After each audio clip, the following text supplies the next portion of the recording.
Hi, I'm Paul from Find My Footwear, and today we're going to look at two of the most popular shoes around from two of the most popular brands around, the Ghost 17 from Brooks and the Hoka Clifton 10. These are both everyday daily trainers, and as I said, probably the most popular shoes from each of the brands. The Ghost 17, been around at least 17 years, sometimes Brooks carry on styles for more than 12 months, and the Clifton 10. So in its 10th generation already. Seems like Hoka haven't been on the scene that long, but already we're at the Clifton 10. So both very popular franchise models from the two respective brands, two big sellers, probably the most popular models, and both aimed at the same type of runner. But in these recent versions, we do see both improvements to the models that bring them perhaps a little bit closer together.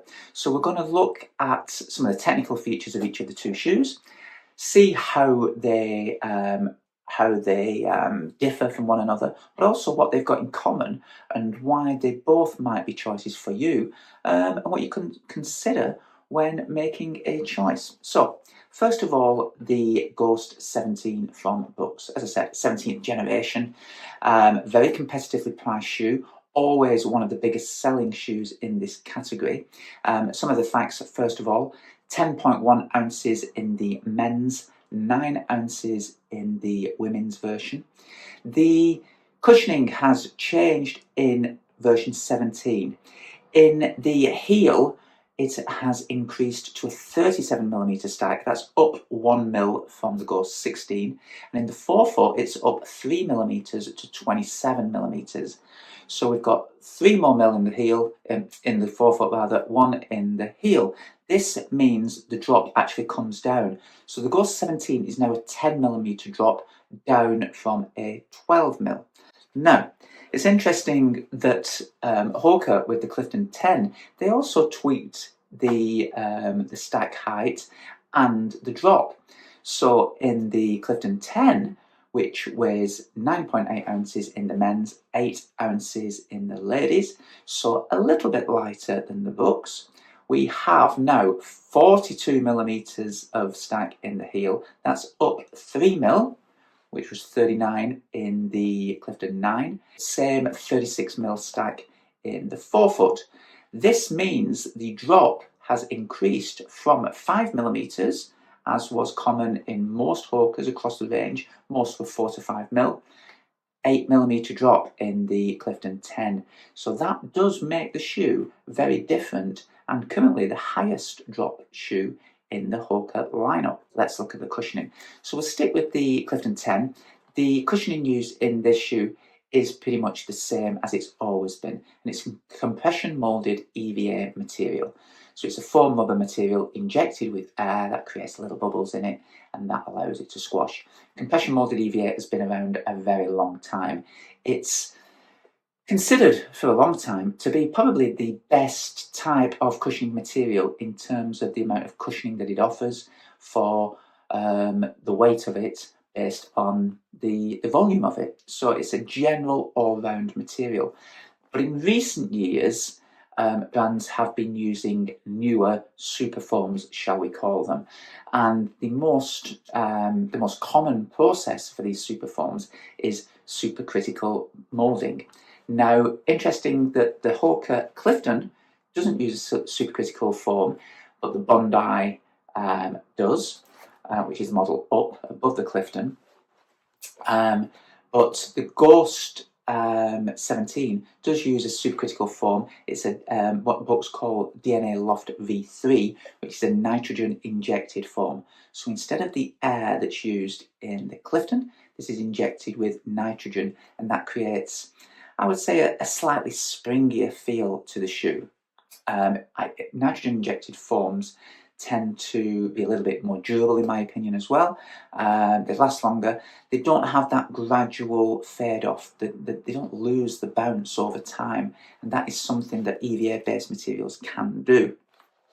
On the feel of the shoes, because we've got the increased cushioning, particularly in the forefoot of the Ghost, it does feel a softer, bouncier, springier ride than the Ghost 16. The Hoka Clifton 10, yes, it does feel softer, but it's a soft, kind of soft, spongy ride. It does feel like you're running on the grass, like you're running on the sand a little bit. Your foot sinks into it. It's not the responsive pop that you get in the Ghost. So for me, you do get a more energized feel in the Ghost 17. I guess it depends on what you want from the shoe. If it's an everyday easy running shoe, then the Clifton is absolutely fine.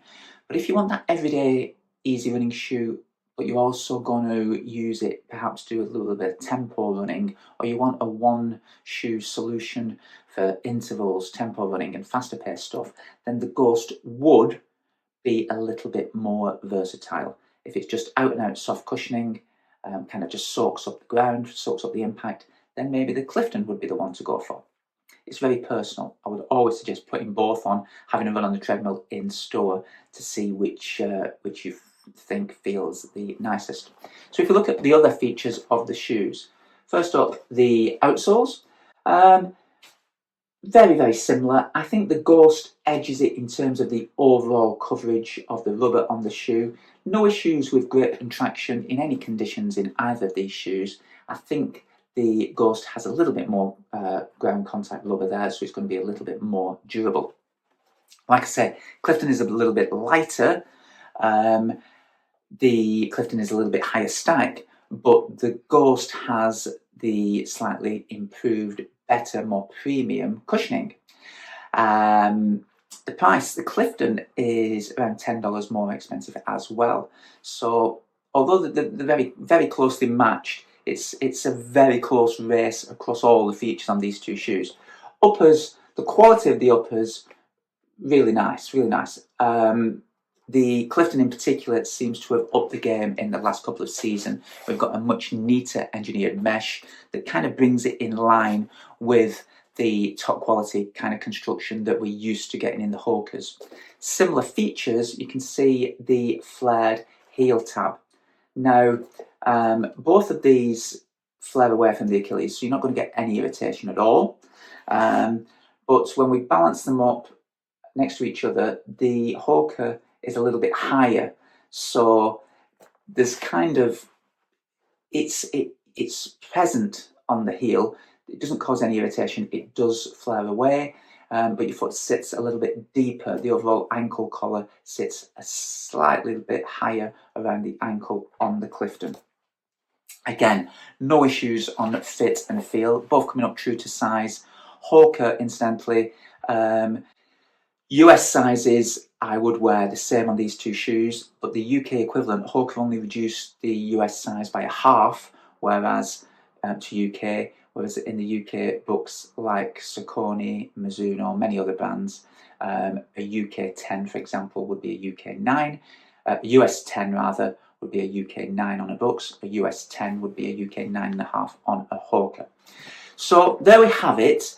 They share similar features. They feel very good on the road and on the run, both very durable. I think the Brooks edges it for value for money, but it's $10 cheaper. So a little bit better value for money, but they're so closely priced that that's not going to be a consideration for the majority of people. Quality-wise, both very, very good. The Clifton a little bit lighter, the Brooks a little bit more responsive, I would say a little bit more versatile. So any questions, pop them down below. Always endeavour to answer those for you. Please like the channel, please subscribe, and please give the video a like. Thanks for watching, and we'll have more videos for you very soon.